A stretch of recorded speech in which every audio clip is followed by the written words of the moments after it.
when disaster strikes, it doesn't just take homes. It takes safety and it takes hope. Aiden and I, we've stood side by side with families that have lost everything in one moment and became homeless. All it takes is one act of kindness to change everything for them.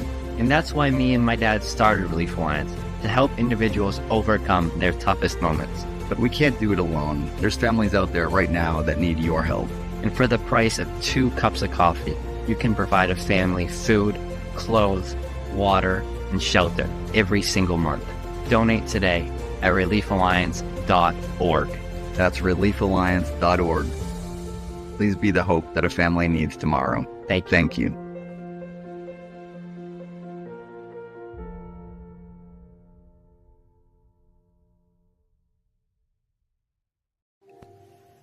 You've spent years taking care of everyone else.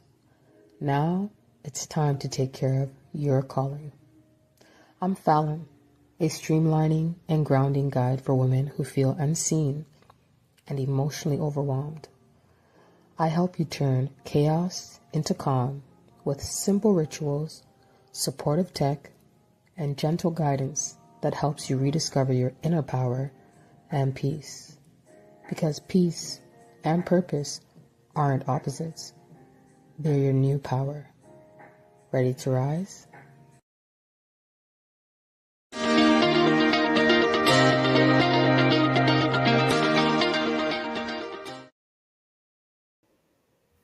Well, welcome everybody to another Mindful Monday.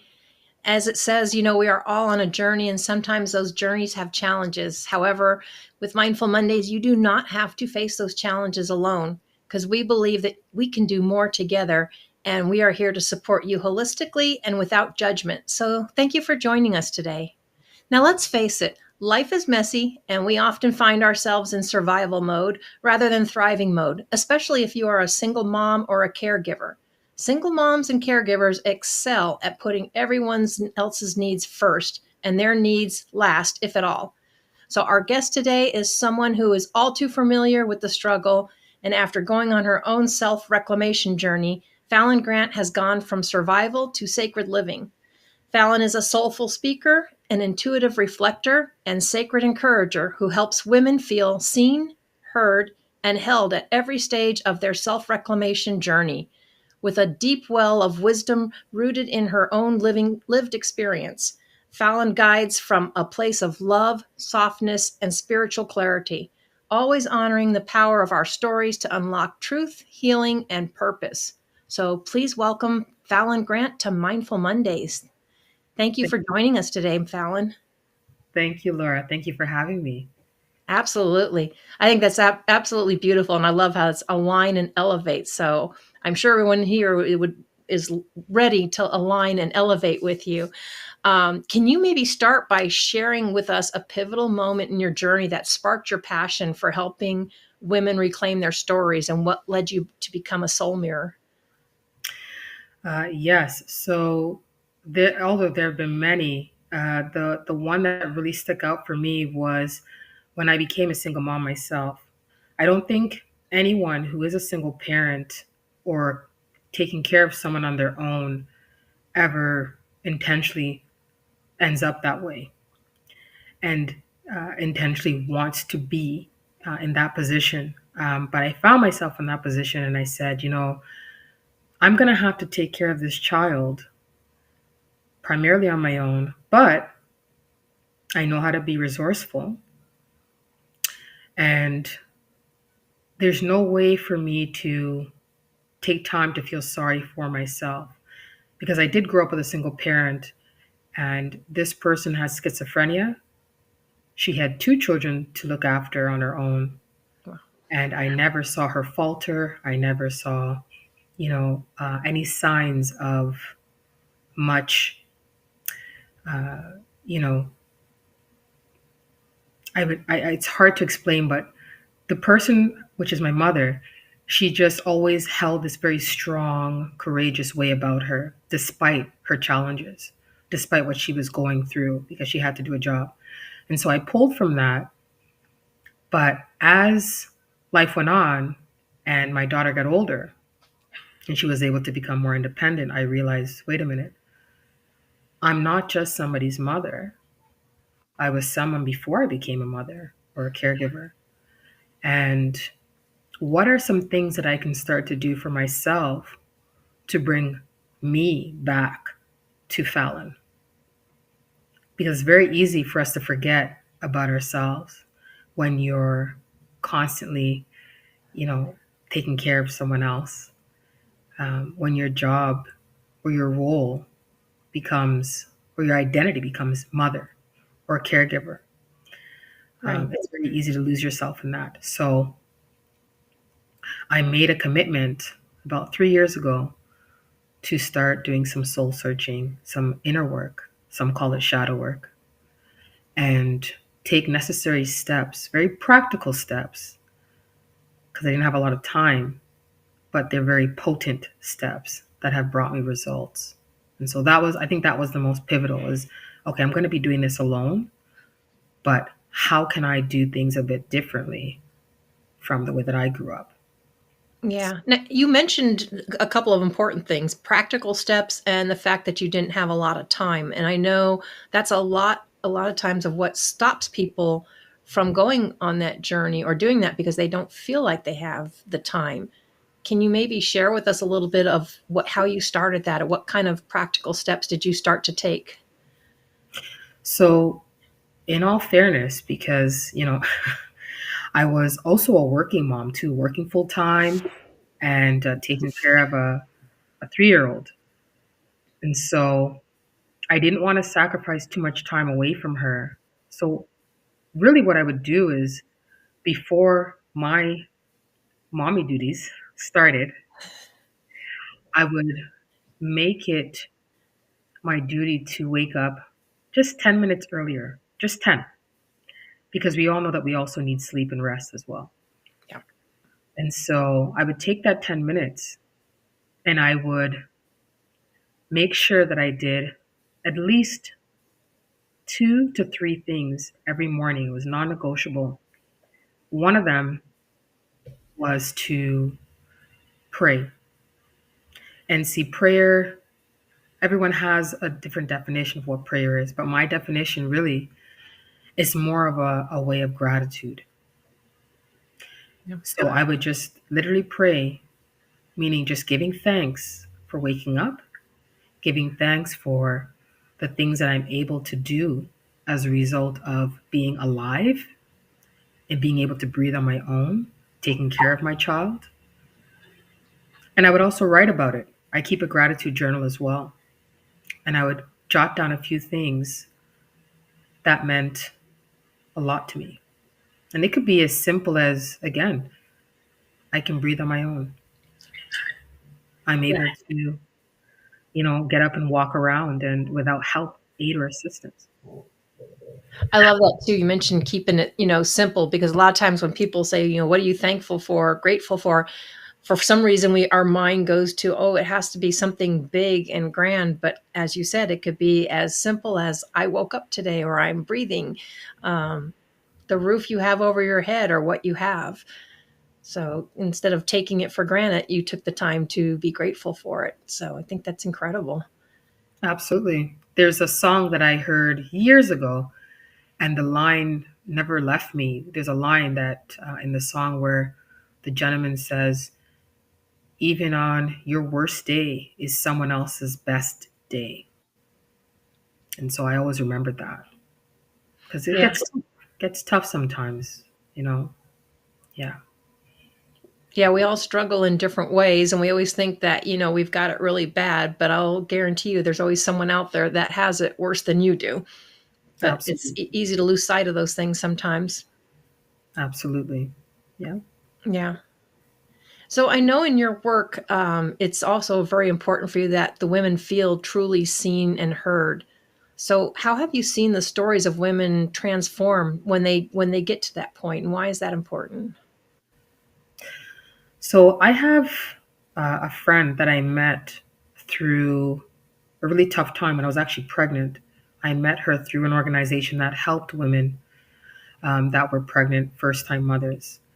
And although we didn't become friends right away, we kept in touch. And, you know, As time went on, we would talk more. And one thing that I would always do with her is no matter what she was going through, I would just always encourage her. And I thrive off of encouraging people. I'd love to see, um, people smile and have almost an aha moment. Even if they can't see and really flesh it out yet. But for someone to see something in them and recognize that light, it's like you can see the light in their eyes when you just give a positive word of encouragement.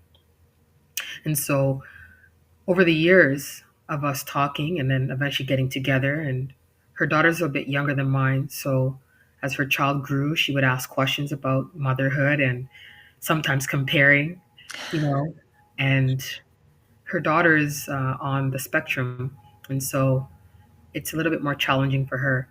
But just to see her progression as in the sense of her being a mother, but also her mindset. Because when I met her, she was very, very negative and very scared. Everything would scare her. And so I just kept encouraging her and letting her know that she's doing a very, very, very good job. And just listening to whatever she had to say. Sometimes she just wanted to bounce ideas off of me or just to vent. And to see her now, where she was just going through the motions as a single mom and trying to put herself through school and working a job that she just figured, hey, I have to pay my bills. Fast forward 5 years later, I've introduced her to a platform I think everybody's kind of aware of now, ChatGPT, to start streamlining her growth and her journey back into being a writer. She was an author before she had her child, but she kind of lost sight of that because she was fully engrossed in, parenthood. And through the encouragement that I would give to her and other tips and suggestions on motherhood and just self-care itself and the help of ChatGPT, she has now written 3 more books within the last year, and she's getting ready to release her fourth book, and or sorry, fifth book. And I'm very proud of her because now she'll text me maybe every couple of days, and there's always a positive. Uh, how would I say this? Every time she ends her text or her conversation, it's always on a light note. And so just to see the change in her mindset, I'm so grateful and I'm blessed and I'm happy that I kept, you know, just being there for her, showing up for her, and it's a wonderful thing to witness. Yeah, there's so many things you touched on in there too. One of the thing I've heard you say first is, compare herself. How many times do we get stuck in that role of comparing ourselves to others, which is a huge, a huge mistake. But for some reason, we have a tendency to do it. I don't know whether it's seeking some kind of validation, and it's like, no, hey, when you're good with who you are, not everybody's going to resonate with you, right? And that's okay. But the mindset and changing it to positive. So, yeah, I love how you do that. And it's fun when you can see that. But I know you also touched on something else that some people are quite frankly afraid of. I love AI myself, but obviously it has its good uses when it's used properly and not abused. So do you want to touch on that a little bit more about how you help integrate that in with your clients? Absolutely. Um, you know, just like anything else, AI has a duality, just like us. There could be parts of us that we like and we deem as good, and then there's parts of us that we may not like so much and we may deem it as bad. But the reality is, you need to have the good and you need to have the bad. It's the yin and the yang. There has to be an equal and opposite reaction. That's the way it is. And what I've learned is to use, you know, I'll say the word alchemy, but really it just means to transmute or transform one way of thinking to another. So mindset alchemy. That's really what I want to say. And the way I look at it is, well, if I'm the the user of this AI platform, whatever it is, and I am the initiator, that means whoever I am at my core and my intention with that application is what will determine how it's going to be used and what the output will be. So it's not the tool that is so much the issue, it's the initiator. What is the intention behind that initiator when they are utilizing these tools? Because they are there to help, they can help. But again, it always comes back down to you and what is the purpose behind you using the tool. And so I love the tool because it helps me to flesh out ideas. I may run certain things by it, and it helps me to streamline a lot of things. I'm not the most, what would I say? I wouldn't say that I'm the most organized in the sense of writing things in the right, the word is escaping me. So it doesn't, so it flows in the right, it flows Right. together. Yeah. But let's just say, for instance, ChatGPT has a feature where I can use dictate. I no longer have to type it out. Sometimes I do if I feel like it or if I have the time. But there's a lot of times that, because I'll get, for instance, I will get a lot of spiritual downloads. I'll get things that just, I believe it's God that comes to me. It's just, it resonates so deeply. So I know it's coming from an authentic place. And sometimes I may want to use some of that for content creation for a YouTube video. But now I no longer need to write everything from scratch. I can use ChatGPT where I'll dictate and I'll just speak into it and literally allow it to structure that information. And so now I have a whole script that's based off of my idea or my information. Right. It's still authentic to me and who I am, but it's now, in a sense, refined it. So it's not as scattered or all over the place. And this is where we can use these tools for, just to help a lot and streamline a lot of what we would like to do in our personal lives or our business professional lives. And so, Yeah, it's like what we used to say in the computer programming world, garbage in, garbage out. If you feed it garbage, you're going to get garbage. And people give it way too much power. And it's like, yes, you can use it, you can talk to it, but you can also reread it and make sure that it sounds like who you are. And if it doesn't, have it rewrite it. Don't just do it to get it done and then spit it out there when, people know obviously that is not you, right? yes, that's a really good point too, Laura, because a lot of times, and I've gotten caught with that too in the beginning, especially when I first discovered this platform. It's like, oh my goodness, it can help me with all these ideas and different suggestions, but you don't have to be afraid of tweaking or not taking the first input. You don't need to do that. The more and more that you learn about these tools is the better that you'll get with using it. So the more you use the tool is how you learn more about it and then know how to work with it. Because there are many tools, just like ChatGPT. For instance, I also use Claude. Claude AI is very similar to Chat, but I find that it's a lot better at structure and keeping the pace, right? Versus Chat is more conversational, I find. It's a great tool for content creation, right? And I also use Perplexity. Perplexity is brilliant for research, especially deep research. If you don't, gone are the days of going to the library and going to the reference section.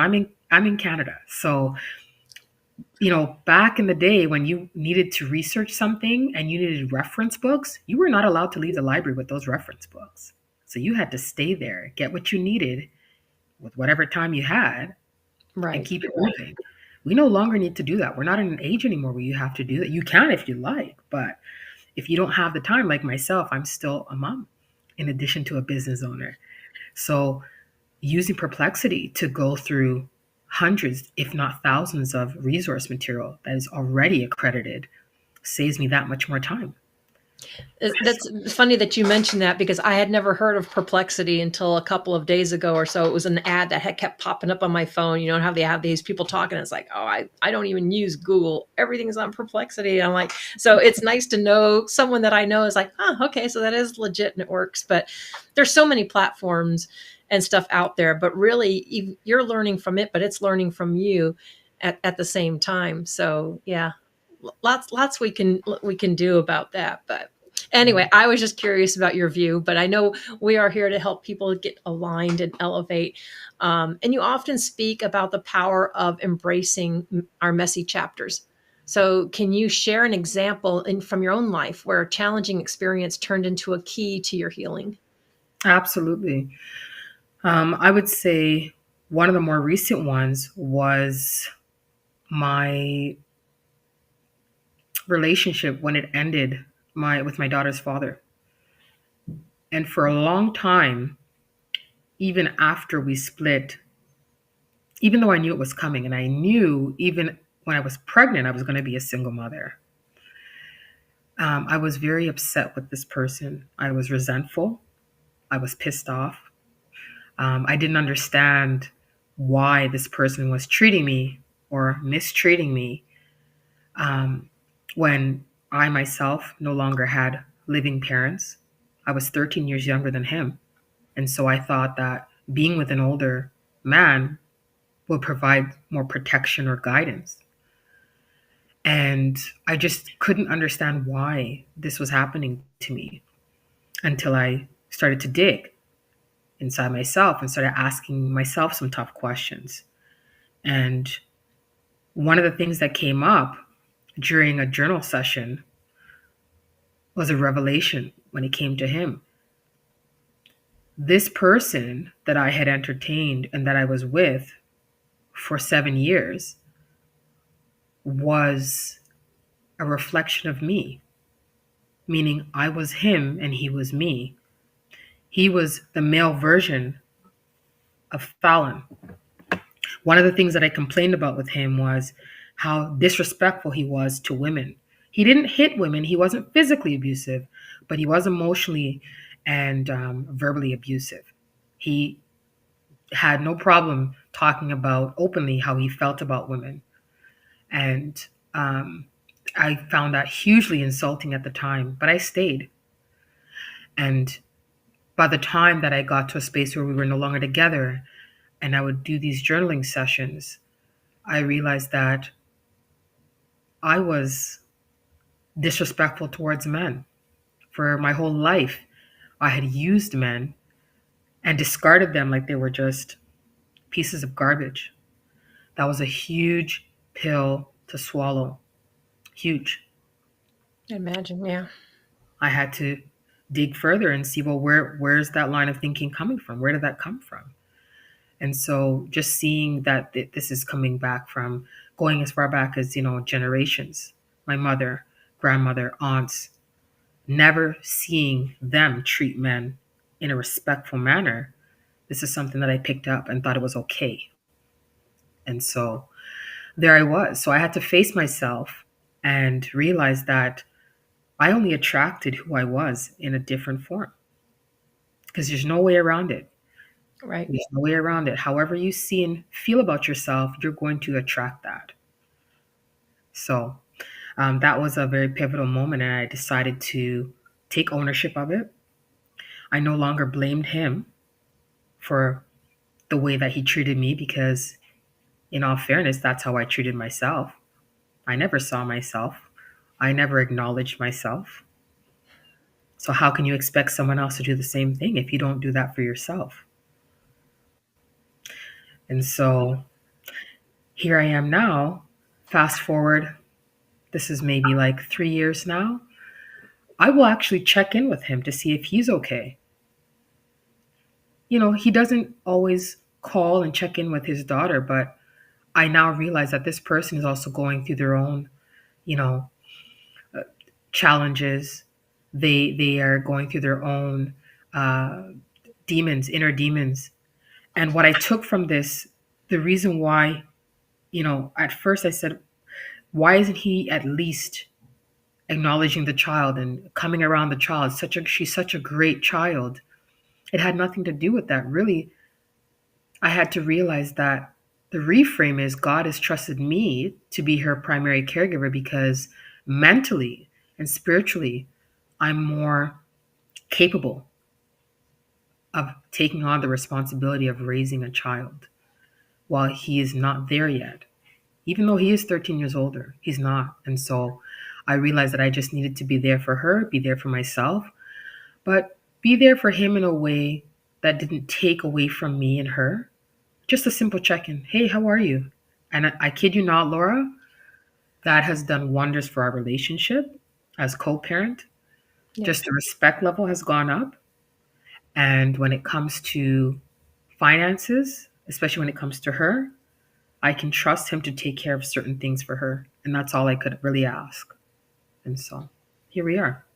Yeah, I would imagine. I mean, for one, it's tough to do that because a lot of times we grow up in societies where it's just easy to blame everybody else instead of looking at what you did, which is why I had loved one of those books, The Success Principles. And Jack Canfield, principle number one is take 100% ownership in what in what has gone on because you did play a part in it. We all have choices, or we choose one way or the other. But and the other thing, like you mentioned, I don't think there's any magical age. I mean, if you haven't been around the environment or had the opportunity to realize these things and go on a journey, I don't think there's any magical age. A lot of people just think, oh, they're older, they're supposed to know better. Well, depends. If they didn't have that in kind of environment or supportive community and they see no wrong with it, but then things keep going wrong, there's no age limit to that.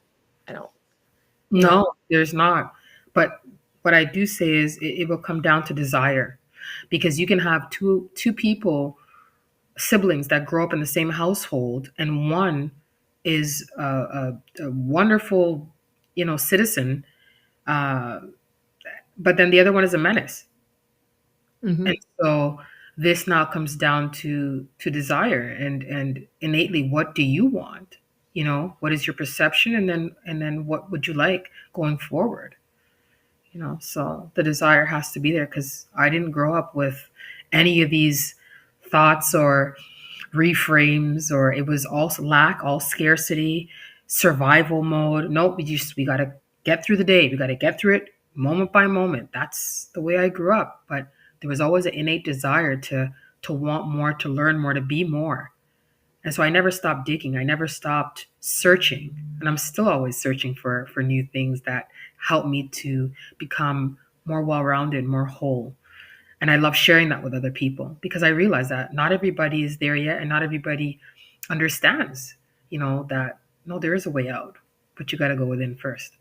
Yeah. And that's really beautiful too. Cause I always say if you stop learning, you stop growing, because everything's constantly changing. There's always things out there. And there could be things that's been out there for years that you may have never even known of. But it's like it's now new to you because, you're just now hearing about it. And you mentioned survival mode. So for those who feel stuck in survival mode, what advice would you offer to help them to begin their journey towards sacred living? So, when you're in the midst of survival mode, it's really tough. I'm not going to sugarcoat it. It's hard. Especially in this day and age, I come across so many people that are just, they don't have to say anything, but I can just feel it off of them. The stress level, the anxiety, is this all there is type of deal. And one of the things that I would say, and it may be a little bit tricky in the beginning because you're not used to it, but you will have to find some time to sit by yourself very quietly, no phones, no tablets, no TVs, preferably outside in nature, and give yourself 5 minutes. Sit down quietly for 5 minutes and just observe. Just observe. And sometimes your mind will run wild because you're used to that. The mind is a dangerous place to live. And it's hard to get out of that, right? If you're Yep. used to always living up here. But the more and more that you take the time, 5 minutes, just to sit quietly by yourself, And try to listen to your breathing, because that can help a lot if you're used to your mind racing. So if you focus there instead of up here, it'll be easier as time goes on for you to relax. And that's where you're going to have to start. Because when you're in survival mode, your nervous system is dysregulated, which means it's just out of whack. You're constantly, you know, anxious about everything. You can't sit still. But you're going to have to start there. You're going to have to find time, even 5 minutes, to sit down on your own by yourself. Because it's really, when you get to a point where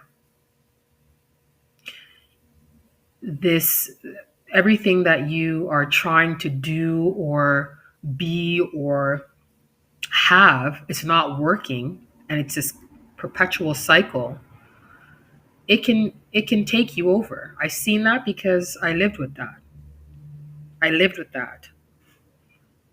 It was very difficult for my mom. And so I would say start with that. Start with sitting down quietly by yourself. And if it's hard to sit by yourself, you can be somewhere where there are people, but not necessarily friends where they'll distract you. Sit in a park where, yes, you'll see other people and other things going on, but just observe. Yeah. Yeah, And 5 minutes really is not a lot of time, but I know if people aren't used to it, 5 minutes can even seem a little scary, but it's really not that long. And like you said, with your routine, you started with 10 minutes a day. You're probably up to a lot more than 10 minutes now, because it grows, right? Because you find a way to say, oh, I need more of this time. And you find ways to fit it in. that's right. And even for those of who really can't see themselves doing 5 minutes, you can do 1 minute.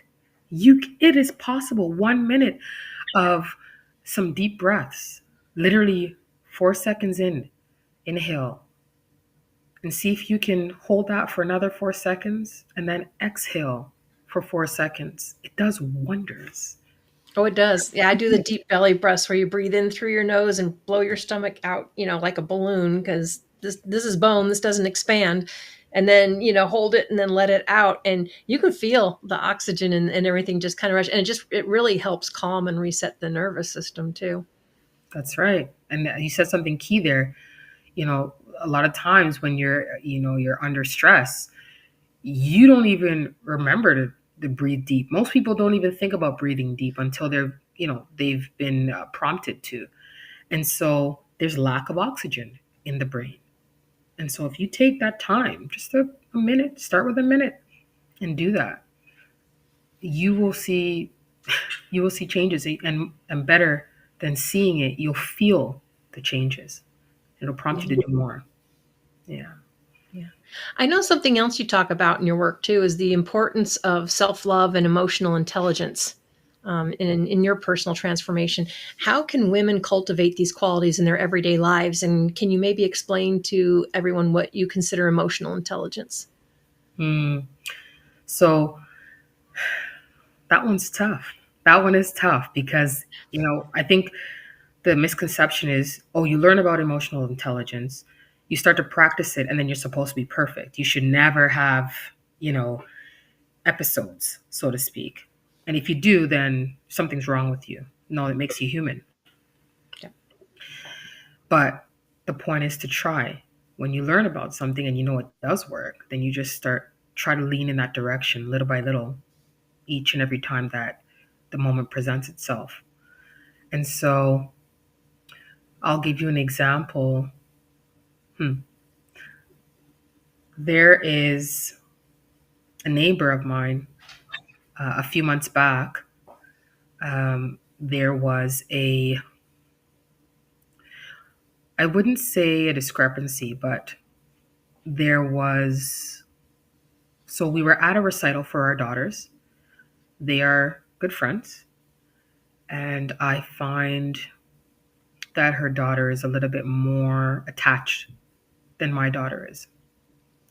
And so that would bother me because the child would be clingy and pulling at my child. But my daughter didn't find anything wrong with that. She was fine with it. So right there, I knew that this had to do with some sort of trauma that I had, because it was as if I was seeing or feeling as if the child was doing it to me. That's the way I was internalizing it. At the time, I didn't realize. And so we were at this recital and we were waiting in line to get into the actual auditorium. And I remember the child's mother came over, and we didn't come together. So I was not under the impression we would be sitting together. And so I was in line, and she came after and decided to come with me, as if like to butt in front. And one of my pet peeves is wait your turn. Yep. Your lack And of planning does not constitute my emergency. and what happened was I ended up spazzing out, in the sense where my voice, I started to not yell, but my voice went up a few octaves. And I said, the line is back there. And what I realized in that moment is not only embarrassment for myself, but for her, because she didn't expect that from me. She's not a stranger. We're not Right. friends, but we're not strangers to each other, because our children do play together. And unfortunately, that really took her aback, and she ended up sending me a message to say, I'm gonna keep my distance for the time being, because this wasn't the first time that we've had a run-in, but this was the biggest. And of course, in front of people, it makes it even worse. And so I think that was the first really, the first time that I've actually seen how me not exercising emotional intelligence, how it backfired, and not, it didn't come across in the way that I would have liked it to come across. But that prompted me now to, again, start digging, but also giving myself grace. Because when it comes to self-love, it's very difficult to give yourself grace. You extend it to everyone else, especially your children, especially those of you take care of, and you forget to extend it to yourself. And whether or not you say it, verbalize it, or acknowledge yourself in that way, you'll know, your body knows, and it shows up in different things, maybe chronic neck pain, chronic back pain, that for some reason the doctor can't tell you what's wrong. Again, not telling you all not to go to your doctor, just saying, these are things that really do happen to people. And it's literally because of how you feel about yourself, or lack thereof. And so I had to learn how to build that muscle of having grace, having love for myself, knowing that it's okay, but how can we correct it next time? So fast forward, we are connected again. We do talk now. But when I find and I feel as if I'm getting that anxiety of, oh, she's crossing the line, because that little Falon feels that way, I just take a couple of deep breaths, and it's very easy for me to now redirect my feelings, instead of allowing my fear to control what I'm going to say next, And so just knowing that, what, everyone makes mistakes. This is how I felt. I acknowledge myself. I give myself grace and love. But what is one quick thing that I can do in the moment to redirect that fear or anxiety or anger, so then we don't have an episode like that, and then you're regretting it later. So you've recognized your triggers. So I started to recognize my triggers. Yeah. One thing I will say too is I will purposely put distance. So we speak, we see each other, but I make sure that there's boundaries there, and not necessarily even saying it to her. I don't need to. I just know when and where, because again, we're neighbors. And so I may allow myself a little extra time to go get my daughter before she goes to pick up her daughter. So we don't have as much chances of running into each other. And this is not about avoiding the person, but you also have to acknowledge your own boundaries. And sometimes it's not easy to tell someone that, hey, I want to be cordial, but I don't want to be your friend. It's very difficult for someone to take that to not take that personally, because Right. the biggest things is people's fears. One of the biggest fears people have is rejection.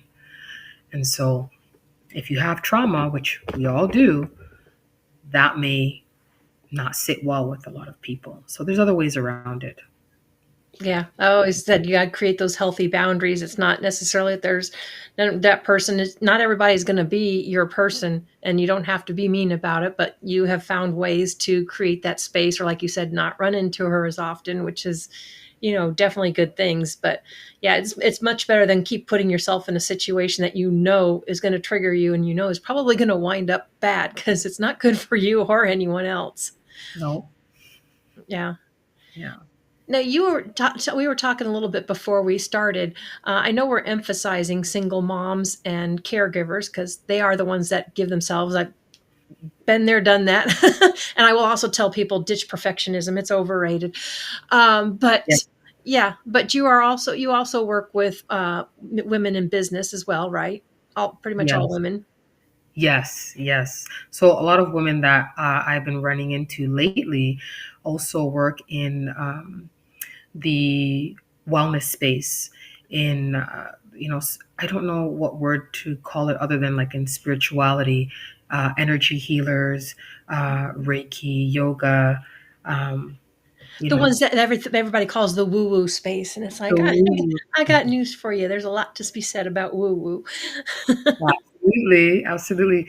And so one of the things that I notice with this core group, especially because I consider myself in the group, is that we are so concerned, or so we're so wrapped up in wanting to help other people, and the intention there is to be of service to the utmost.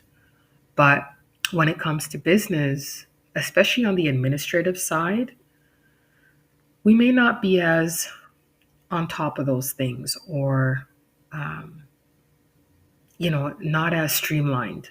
And so one of the things that I've noticed is that the intent may be there to be more organized, or have, all of our ducks in a row when it comes to that, the admin or keeping track, but it's tough. Mhm. And so I realized back in corporate, people would always ask me for help when it came to learning internal software systems, certain applications, especially when it came to AI and other sorts of technology. I was always that person that people would be calling. My boss, in fact, was like, "Hey, we don't need a tech team here anymore. We'll just call Fallon." That's where the use and abuse comes in. Yeah. And I'm like, I wonder why they're doing that, but okay, I'll take it. And then later on, realizing again, this also goes back to a part of when you do inner work, you start to see these things, multiple gifts, right? This Mhm. is something that I do naturally. Research, I'll search up different tools, use, toggle between multiple tools, because it's just fun for me. And then I'll share those resources with other people. And so I'm now in a space where I am helping other women in the same woo woo space, with streamlining their business, the back end of it, so they can focus more on serving their clientele and more time in their actual creativity and their gifts. And it doesn't have to be hard. Technology, we don't have to think of a whole CRM or a whole this monster. Especially if you don't know, you don't understand. Sometimes it can be scary. But I find that I'm able to bridge the two, where let's keep our creativity. Let's also ground our nervous system before we even take anything else on when it comes to learning tech, and then use the most simplest basic tools. That's what I do right now because I'm fresh. I'm a brand new to this space of official entrepreneurialism, right? But I'm implementing tools that I've been using all along and just ramping it up. We're talking about Google Calendar, right? We're talking about the chat GPTs for marketing help, right? Content creation. Um, Notion is a new one that I'm loving right now for organization. I can actually use Notion to build a whole website, and I don't need to build it They have AI. I can just tell the AI There's what a few I platforms out there, but I met a gentleman the other day that recommended Notion. So, I mean, there are just so so many many. out there, and it's nice to have someone that has experienced it and that can like help you weed through that. That's the right word. Weed. Weed. You have you have to weed them out, weed through it, and figure out because not everything. It's like anything else. Not everything works for everybody. Some things are more That's right. user friendly for some people. It's kind of like your Apple Android thing. I have clients that want to help me. Oh, how do I do this? I'm like, okay, wait a minute. Do you have a Droid or do you have an Apple? I have an Apple. Yes, sorry, can't help you because I am not an Apple person. I can tell you how to download this file and put it in Samsung Music and Yes. go, but Apple's a whole a whole different animal and Yeah. yeah. Absolutely. And that's the beauty of it too.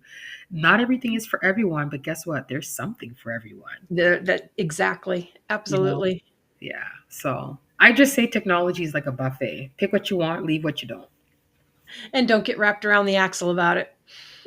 And people give all of it like way too much power. I've come across people that are just, terrified or feel like they have no control like over Facebook or Instagram. I'm like, you can block people. You cannot accept them as friends. You can absolutely control what's on there and what you see, and it learns what you want to see. So if it's things you don't want to see, guess what? It'll stop popping up in your feed.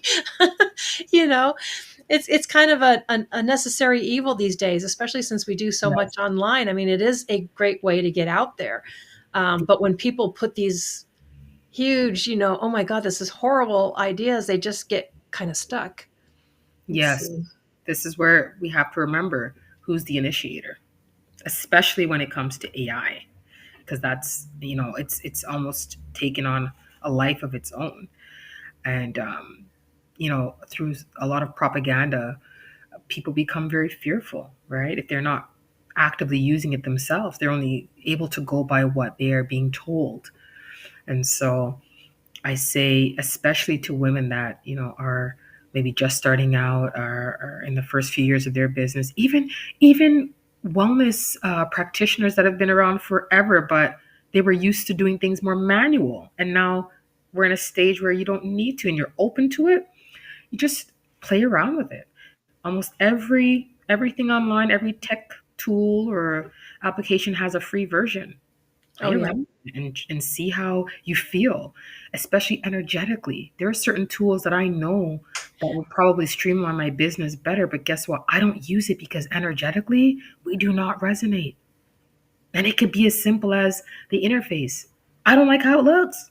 Yeah. If it's something that drains you, then it's just something else that why struggle through something when you don't have to.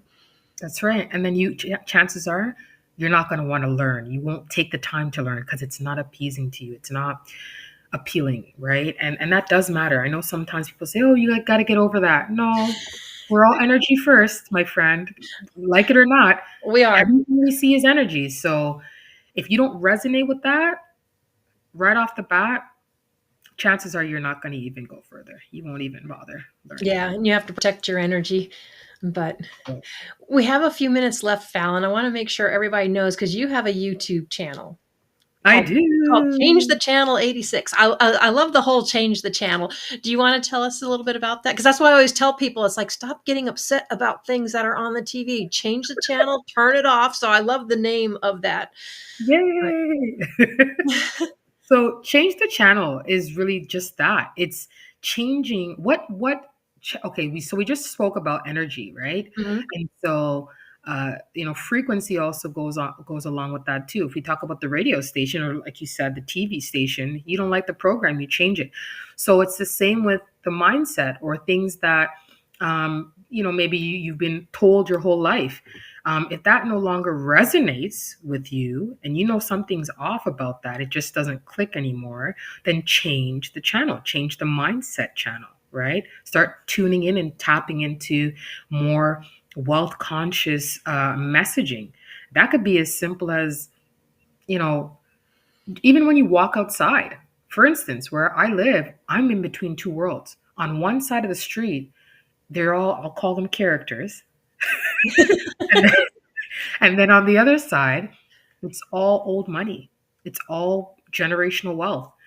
And I will purposely choose to walk with my daughter or without in those neighborhoods. because energetically that brings me more peace and more balance and confirmation that I deserve to be here because I am also a part of this. So it could be as simple as that.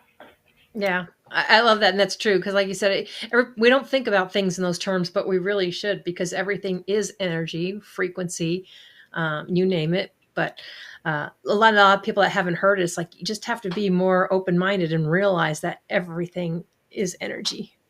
You be Absolutely. more open minded and learn. Boy, there's a lot out there.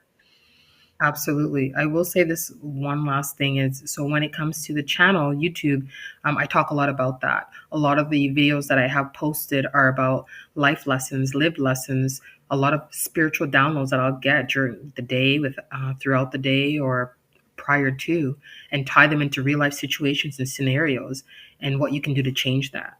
Right. All goes back to mindset. Yeah. And see, and that's incredible, because I always think when people can put it into context or something that they've struggled through, how they got over, to me, that just is out there to help other people. And I love when we have people like you and the other guests that are open, they're very transparent, they're ready to share and help make those changes. Because if we didn't have people that do that, you would have even more people stuck or feel like they're by themselves and they're not supported. Yeah, that's, yeah, very big deal. So I'm grateful to be a part of that collective. And so And you should thank be. you. So we have 3 minutes left. Where do you see the future going? What do you want to leave everybody with today? Just know that whatever you've been through, life challenges, your story means something. It doesn't have to be detrimental. It doesn't.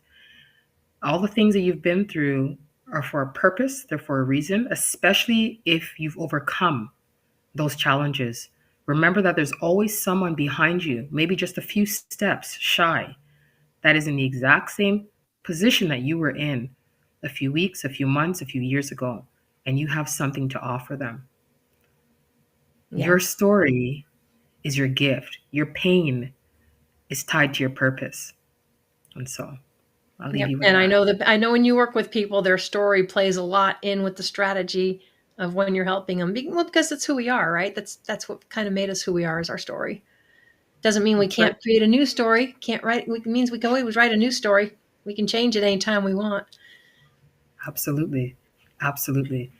Yeah. And so, yeah, just again, it goes back to reframing, mindset alchemy, reframing whatever you have gone through. That's another thing that has helped me is when I journal and I write things down, I'll reframe it. Okay, I went through that. My parents are deceased. They've been deceased for a long time. What have I learned from that? Well, I'm Right. able to build empathy. I can have empathy for other people, right?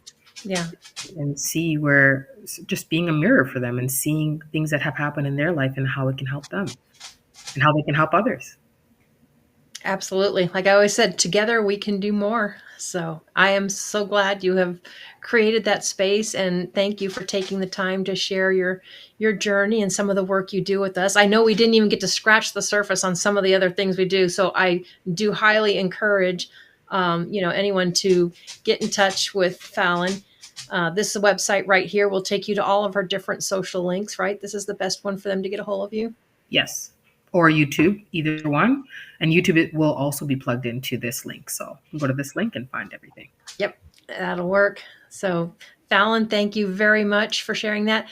I hope you all feel a little more aligned and elevated by the wonderful information that Falon has shared with us. And I want to wish you guys all the rest of a wonderful week. And we will catch you next time on Mindful Mondays. Thank you.